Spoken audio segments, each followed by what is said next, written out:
Police के बारे में अक्सर एक धारणा बताई जाती है कि पुलिस हमेशा अमीरों के लिए काम करती है लेकिन गरीबों को इंसाफ नहीं दिलाती। लेकिन गुरुग्राम पुलिस ने इस धारणा को बिल्कुल गलत करते हुए एक गरीब रिक्शा वाले को न्याय दिलाया है, बल्कि न्याय ही नहीं, उसे यहाँ तक इंसाफ दिलाया है कि उसके बेटे का मर्डर करने वाले आरोपियों को सलाखों के पीछे पहुंचा दिया है। क्या है ये पूरी स्टोरी, दिखाएंगे आपको इस खबर में। नमस्कार, मैं हूं मन्नू मेहता और आप देख रहे हैं Gurugram news. Cyber city Gurugram में 17 दिसंबर को अजय नामक एक युवक का अपहरण कर लिया गया था और उसके बाद ये युवक घर से लापता हो चुका था। युवक के पिता ने पुलिस को दी गई शिकायत में बताया था कि उसका बेटा वजीराबाद में एक मेडिकल स्टोर पर काम करता है और कुछ दिनों पहले इस मेडिकल स्टोर से, जो कि बालाजी मेडिकल स्टोर के नाम से फेमस है, यहाँ से मोबाइल चोरी हो गए थे और मेडिकल स्टोर संचालकों ने पूरा शक उनके बेटे पर जताया था। यही नहीं, उन्होंने उसके बेटे अजय को इतना मारा पीटा था कि उसने हाँ भर ली थी, जिसके बाद यह मामला पुलिस तक भी गया था। लेकिन उस समय बीच बचाव के बाद मेडिकल स्टोर संचालकों ने अजय को यहाँ से जाने दिया था और अजय अपने गांव हरदोई यूपी चला गया था। कुछ दिनों बाद अजय को मेडिकल स्टोर संचालक हरदोई से जाकर अपहरण करके ले आए और उसके बाद से अजय लगातार लापता ही चल रहा था। ये गरीब अजय जो है, इसके पिता रिक्शा चलाने का काम करते थे और उन्होंने पुलिस को जब शिकायत दी, उसके पास इतने पैसे भी नहीं थे कि वो बार बार आके अपने बेटे के बारे में पैरवी कर सके और पूछताछ कर सके। लेकिन गुरुग्राम पुलिस ने इस केस को अहम केस मानते हुए इसमें काम शुरू किया और सर्विलांस के आधार पर जब इसे क्रैक किया तो बड़े चौंकाने वाले तथ्य सामने आए। उसमें यह साबित हुआ कि अजय को हरदोई से लाकर मेडिकल स्टोर संचालकों में, जिनमें 4 युवक थे, निशांत, अमित, अरुण और रूबल, इन सभी ने न केवल उसके साथ मारपीट की थी बल्कि इतनी मारपीट की थी कि उसकी मौत हो गई थी। जिसके बाद इन्होंने अंधेरे का फायदा उठाकर रेवाड़ी के पास जाकर आराम बाग में उसे दफना दिया था और मामले को दफन करके चुपचाप घूम रहे थे। पुलिस ने जब इस मामले में तहकीकात की तो सर्विलांस के आधार पर यह सामने आया कि अजय लास्ट टाइम लोकेशन इन्हीं के पास शो हो रही थी। जिसके बाद जाकर पुलिस ने इस मामले में निशांत से जब कड़ाई से पूछताछ की तो सारा मामला खुलता चला गया। फिलहाल गुरुग्राम पुलिस ने इन 4 आरोपियों को गिरफ्तार कर लिया है और प्रारंभिक पूछताछ में इन्होंने ये भी माना है कि अजय ने कोई मोबाइल नहीं उठाए थे, बल्कि पहली बार भी मारपीट के दबाव में उसने हाँ कर दी थी। फिलहाल गुरुग्राम पुलिस इन 4 आरोपियों को रिमांड पर लेकर इनसे इनकी हिस्ट्री खंगाल रही है कि इसके अलावा भी इनकी कोई आपराधिक इतिहास तो नहीं है, क्या इससे पहले भी इस तरह की किसी वारदात को अंजाम दिया है। लेकिन गुरुग्राम पुलिस ने जो एक रिक्शा चालक को न्याय दिलाया है वो वाकई एक सराहनीय कार्य है। ये दिनांक 17 दिसंबर 2021 को एक सत्यपाल निवासी हरदोई, जो खांडसा में रह रहे हैं अब, उन्होंने एक कंप्लेंट दी थी कि अजय उर्फ गोलू, उसका 18 साल का बेटा, बालाजी मेडिकल स्टोर पे काम करता था वजीराबाद में, और उसको जो इसके मेडिकल स्टोर के मालिक थे, उन्होंने इस बात के शक में कि इन्होंने हमारे मोबाइल चोरी किए हैं, इस बात को लेके उससे पूछताछ की और उसके साथ मारपीट की और उससे ज़बरदस्ती फ़ोन चोरी की हाँ करवाई। और उसके बाद उसके फादर को भी बुलाया गया और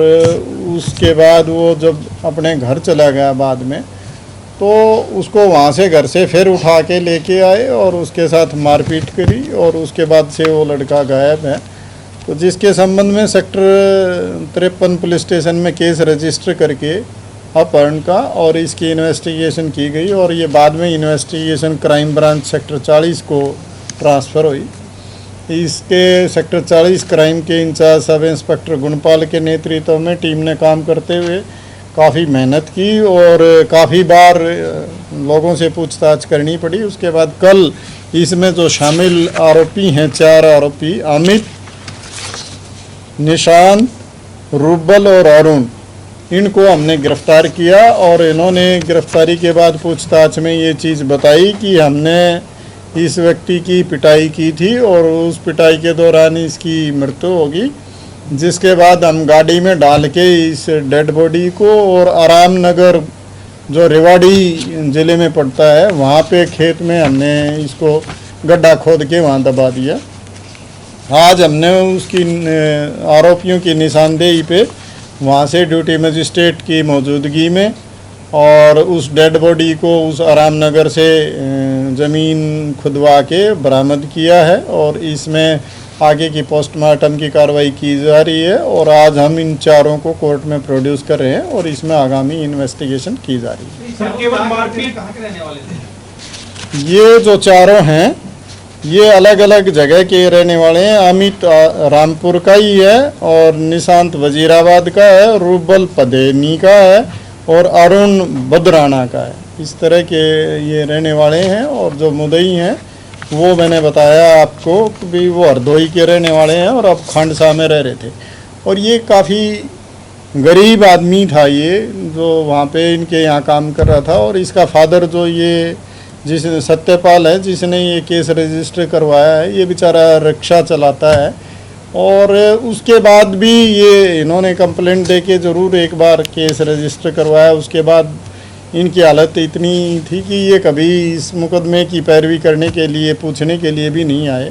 लेकिन हमें ये लग रहा था कि इस काम को एक गरीब के काम पे हमें विशेष ध्यान देने की ज़रूरत है और इसको टॉप प्रायोरिटी पे लेते हुए हमने इसमें कड़ी मेहनत की और उसका नतीजा ये है कि हमें ठीक है इसमें थोड़ा सा टाइम लगा लेकिन हम इस मुकदमे को क्रैक करने में सफल रहे और एक गरीब आदमी के साथ न्याय हो इसके लिए हमने पूरे प्रयास किए। 6 महीने तक ये गुमराह करते रहे। गुरुग्राम पुलिस को कैसे शक हुआ कि यही हत्यारे हैं? देखिए लास्ट सीन इनके पास ही था वो लड़का और इन्होंने पहले पूछताछ में पुलिस को इस तरह से गुमराह किया कि जी वो यहाँ से तो चोरी के डाउट में उसने पहले भी चोरी की थी, चोरी का डाउट था और उसके बाद यहाँ से तो वो भाग गया बच के और क्योंकि उसके फादर के सामने भी उसने चोरी की हाँ की थी ये है वो उसने बेचारे ने डर के मारे इस तरह की चीज़ें की थी। लेकिन सच्चाई ये मिली अब जो इन्वेस्टिगेशन के दौरान ना तो उसने वो मोबाइल चोरी किए थे और ना ही वो बेचारा भाग के गया था। ये इन्होंने ही उस पर झूठा शक किया और उसके साथ मारपीट की और मारपीट के दौरान उसकी मृत्यु होने पे उसकी डेड बॉडी को रफा दफा करने के लिए रेवाड़ी में गड्ढा खोद के इन्होंने वहाँ पे दबा दी। सर, क्या कोई देख नहीं पाया इन्होंने वहाँ दिन में इस वारदात को अंजाम दिया जब डेड बॉडी को छिपाने गए गड्ढा खोदा या रात में? नहीं, ये जो इन्होंने इसको अंजाम दिया वो बात अंधेरे की थी और इसलिए वहाँ पे नहीं किसी को शक हो पाया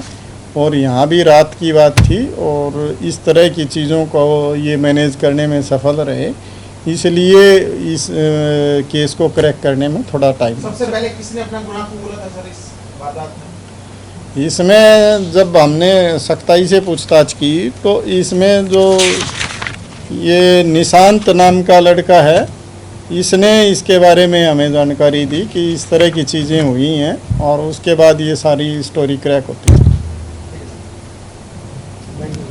क्राइम यूनिट सेक्टर 40 द्वारा क्रैक किए गए इस केस से ये तो साबित हो ही रहा है कि पुलिस किसी भी केस को जब चाहे सॉल्व कर सकती है, लेकिन साथ ही पुलिस की सराहना भी हो रही है कि एक गरीब को न्याय दिलाने के लिए भी पुलिस हमेशा भरसक प्रयत्न करती रहती है।